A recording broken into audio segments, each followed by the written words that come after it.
Siang Pak, istirahat nggih. Ih, Niki baru saja ya Pak, melaksanakan pengendalian tikus. nggih. Obat atau pengendalian ngagem napa Pak niki Pak? Umpan sama sreng. Oh, umpan niki, umpan sama sreng nggih. Ya. Umpan niku sudah hijau-hijau niki nggih. Nggih. Halo sedulur-sedulur tani. Hari ini kita sedang melaksanakan gerdal pengendalian hama tikus di wilayah Kecamatan Kajuran, di Desa Kajuran. Di sini memang endemi serangan tikus karena memang tersedia air yang melimpah, jadi sepanjang tahun petani bisa menanam padi secara terus-menerus. Untuk itu kita ikuti acara gerdal ini. Terus yang utama kita akan mencari tahu bagaimana tata cara untuk memberikan pelaporan ketika wilayah panjenengan semua terkena serangan tikus.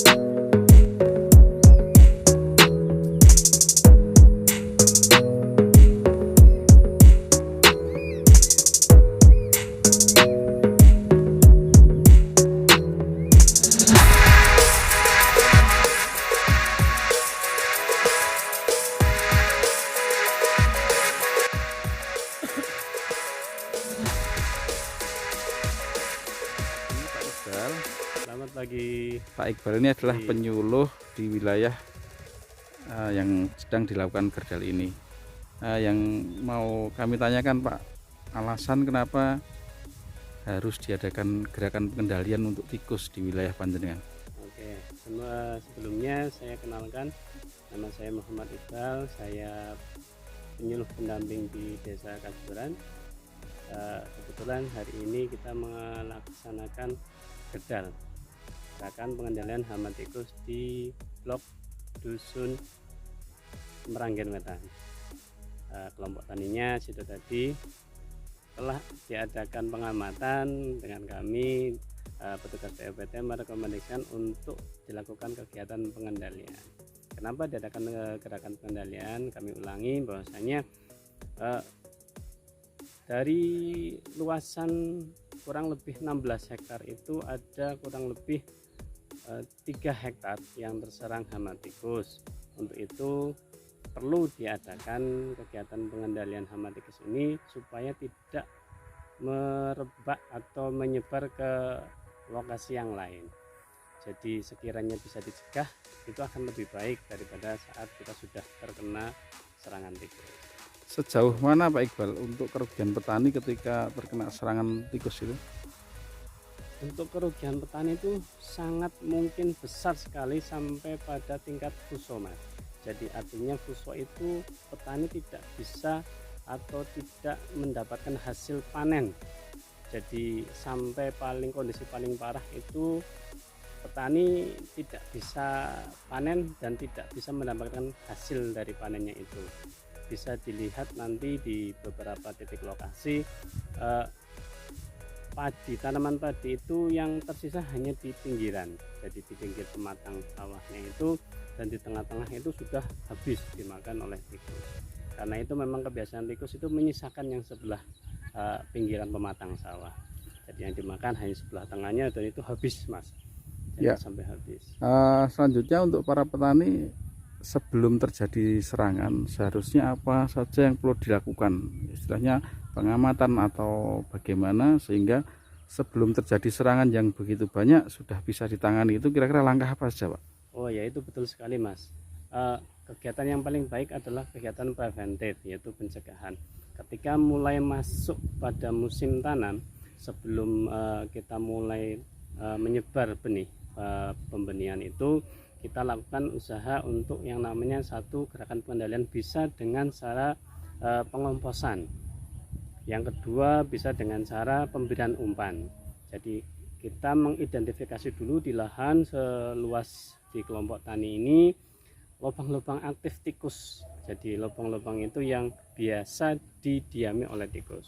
Di situ kita mulai gerakan dari mulai pengemposan, nanti lubang-lubang aktifnya itu kita kasih istilahnya mercon sreng ya. Nah, itu yang berbahan aktif belerang. Kita kempos di situ, nanti kalau ada di situ itu bisa langsung keluar tikusnya, bisa kita kendalikan, ditangkapkah atau mungkin bisa langsung dibunuh seperti itu. Terus cara yang kedua, untuk lokasi-lokasi yang agak susah bisa kita lakukan dengan pengumpanan.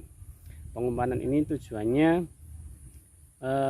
memberikan sebuah umpan yang berisi racun rodentisida di dalamnya, dan ketika umpannya ini dimakan oleh tikus, itu tikusnya akan bisa langsung mati dan bisa terkendali.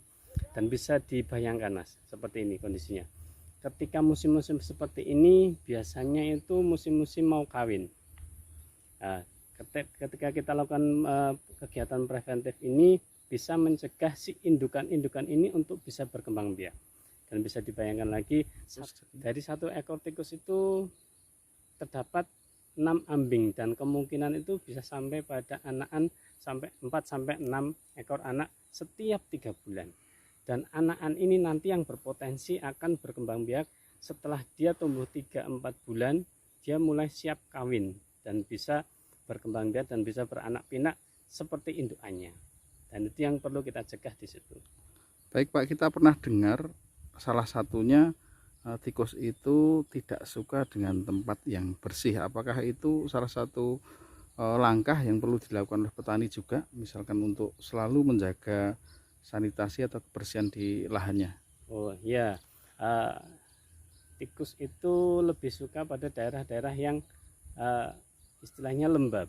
Jadi ketika pematang sawah itu kita bersihkan, terus posisinya kita kering gitu, tikus agak tidak suka untuk berada di daerah situ. Dan ketika pematang sawahnya masih banyak rumput-rumput liarnya, dan itu menjadi sarang yang sarang yang merasa tikus itu merasa nyaman sekali.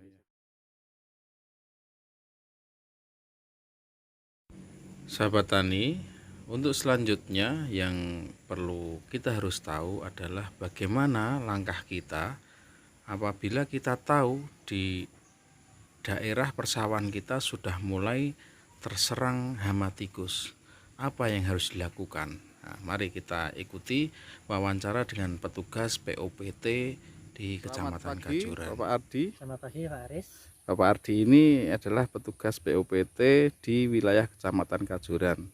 Ya. Berkaitan dengan kegiatan kita hari ini Pak, Ya. kita mau tanya kira-kira langkah apa yang harus ditempuh ketika petani tahu bahwa lahannya terkena serangan hama tikus Pak? Oh ya, untuk petani seumpama lahannya terserang hama tikus itu bisa melaporkan atau memberikan informasi ke petugas POPT atau ke penyuluhnya. Nanti dari petugas POPT nanti mengecek ke lahan apakah itu nanti serangan tikusnya itu bisa untuk dilakukan pengendalian. Dari POPT nanti memberikan surat rekomendasi setelah melakukan pengecekan di lahan. Nanti dari rekomendasi itu nanti diserahkan ke kelompok tani. Nanti kelompok tani membuat surat permohonan bantuan pestisida atau bahan pengendali ke dinas atau ke laboratorium. Kita meminta obat pengendalian hama tikus itu, kira-kira kami petani itu ada biaya administrasi atau apa enggak Pak itu? Oh ya, untuk pengambilan atau untuk permintaan permohonan pestisida di dinas atau di laboratorium pengamat hama itu tidak dipungut biaya. Jadi nanti sampai sudah kalau pengambilan itu tidak ada biaya.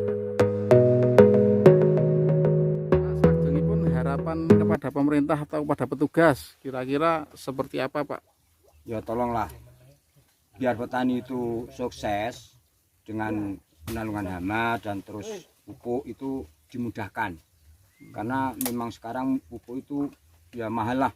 Sekarang petani dalam hitungan cara hitungan yang pasti itu kalau punya sawah satu keso itu untuk kena biaya itu terlalu banyak sekarang. Memang sekarang kan mahal untuk mencangkul, untuk itu apa pupuk, untuk Berarti tambah biaya pupuk kira-kiranya mboten cucuk ngoten. nggih. Oh, nggih. Jadi kira-kira mboten Nggih. cucuk. Terus ini harapan dari panjenengan bagaimana agar Nggih.